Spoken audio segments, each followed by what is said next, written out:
امریکہ اور اسرائیل نے اچانک ایران پر 28 فروری کو حملہ کر دیا۔ پہلے ہی دن ایران کے سپریم لیڈر آیت اللہ خامنائی کو شہید کر دیا، کئی جنرلز مارے گئے، بعد میں ہفتے بھر کے اندر کئی سیاستدان بھی شہید کیے گئے۔ امریکہ اور اسرائیل کو یہ خام خیالی تھی کہ بس ایک حملہ ہوگا، بمباری ہوگی، حکومت بدلے گی اور ایران پر ہمارا قبضہ ہوگا، لیکن یہ خام خیالی ثابت ہوا۔ ایران نے نہ صرف ان حملوں کو برداشت کیا بلکہ پلٹ کر اس سے زیادہ خونخوار انداز میں، اس سے زیادہ جارحانہ انداز میں حملہ کر دیا۔ اسرائیل کے سب سے بڑے شہر اور اہم ترین شہر اور ایئرپورٹ کو بمباری میزائلوں کے زد میں ستیہ ناش کر دیا۔ یہاں سے بے چینی شروع ہوئی، پھر مزید یہ کیا کہ ایران نے ہرمز بند کر دیا۔ پوری دنیا تلملانے لگی کہ ہوگا کیا، 20% پٹرول اور پلس تمام چیزیں جو آنا جانا بحری راستہ وہ مکمل ایران نے اپنے قبضے میں کر لیا۔ نتیجہ یہ ہوا کہ پہلے اسرائیل میں مایوسی اپنی انتہا پہ پہنچ گئی، لوگ سڑکوں پہ نکل آئے اور لوگوں نے کہا ہم جنگ نہیں چاہتے۔ اس سے زیادہ جو منفی اثرات مرتب ہوئے وہ امریکہ میں ہوئے، کیونکہ امریکہ میں عوام سڑکوں پہ آ گئی اور انہوں نے یہ کہا کہ ہمیں بتایا جائے کہ جنگ ہم کس کے لیے لڑ رہے ہیں، امریکہ کے لیے لڑ رہے ہیں یا اسرائیل کے لیے لڑ رہے ہیں، اور اگر امریکہ کے لیے لڑ رہے ہیں تو آپ بتائیں کہ ایران ہمارے لیے کس طرح خطرناک ہے، نہیں ہے۔ یہاں سے امریکہ اور اسرائیل دونوں فیس سیونگ کی تلاش میں ادھر ادھر گھومنے لگے۔ آخر میں پاکستان نظر آیا خوش قسمتی سے، اور پاکستان نے امریکہ اور ایران کے درمیان ثالثی کا کردار ادا کر کے اسلام آباد میں سیز فائر پر عمل کرنے کے لیے اپنی پیشکش کی، جس میں کامیاب رہا۔ یہ اس صدی میں بلکہ گزشتہ صدی میں 2 جنگ عظیم کے بعد شاید کسی بھی ترقی پذیر یہ چھوٹے ملک کو اتنے کم عرصے میں اتنا بڑا مقام یا وقار نصیب نہیں ہوا۔ یہ بات طے ہے جو پاکستان کو نصیب ہوا۔ اس کے بعد یہ ہوا کہ پورے دن 21 گھنٹے گفتگو جاری رہی۔ ایران نے اپنے شرائط اور امریکہ نے اپنے شرائط، اور درمیان میں جو چین اور پاکستان نے تیار کیے تھے 5 پوائنٹ جو بہت ہی سادہ اور صاف ستھرا تھا، پاکستان نے پیش کیا۔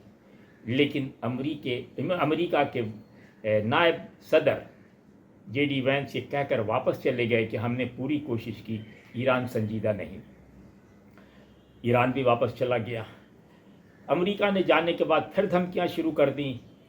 اسرائیل نے لبنان پہ حملہ کر دیا، کر رہا ہے، کر دیا کیا، کر ہی رہا ہے، حزب اللہ پہ اور لبنان پہ۔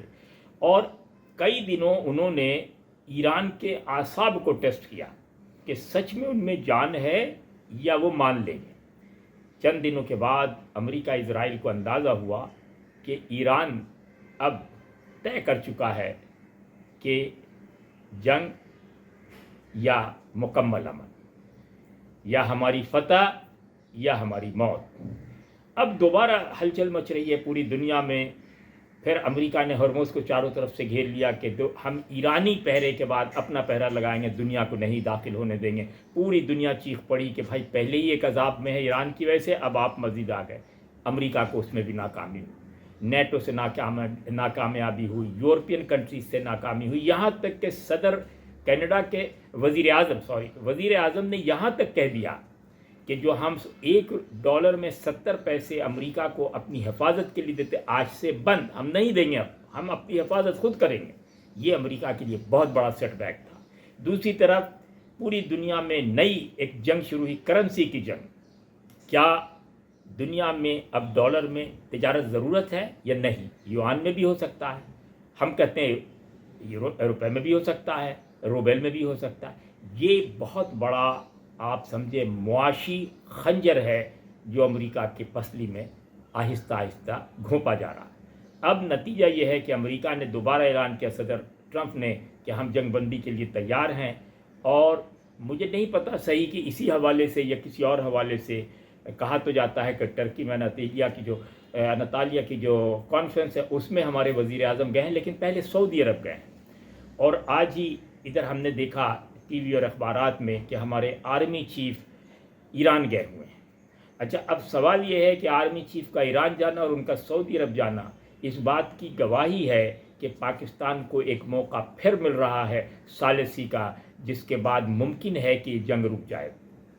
دوسری طرف امریکہ کو ایک اندازہ بھی ہو گیا، اور فائنینشیل ٹائمز نے بہت کلیئر لکھا کہ اس جنگ میں چین مکمل ایران کو سپورٹ کر رہا ہے، اور ان کی یعنی ٹیکنیکل جو معلومات ہے، ڈیجیٹل جو معلومات ہے، ایروناٹیکل جو معلومات ہے، الیکٹریکل ہر حال میں جو موجودہ عہد جدید کے تقاضے ہیں اس میں ایران کی وہ مدد کر رہا ہے۔ اس کے بعد امریکہ کو اور سیٹ بیک ہوا۔ مختلف رائے ہے لوگوں کا یہ بھی خیال ہے کہ اگر یہ جنگ ابھی رک بھی گئی تو پھر شروع ہو جائے گی، کیونکہ امریکہ کسی طور سے سکون سے نہیں بیٹھے گا اور اسرائیل کسی طور سے اپنی شکست تسلیم نہیں کرے گا۔ دیکھنا یہ ہے کہ وقت کس طرح گزرتا ہے۔ پوری دنیا کی خواہش ہے امن ہو جائے، لیکن میرا خیال ہے دیر یا سویر 2 مہینے، 4 مہینے، 6 مہینے کے بعد ہم تیسری جنگ عظیم کی طرف چل پڑیں گے۔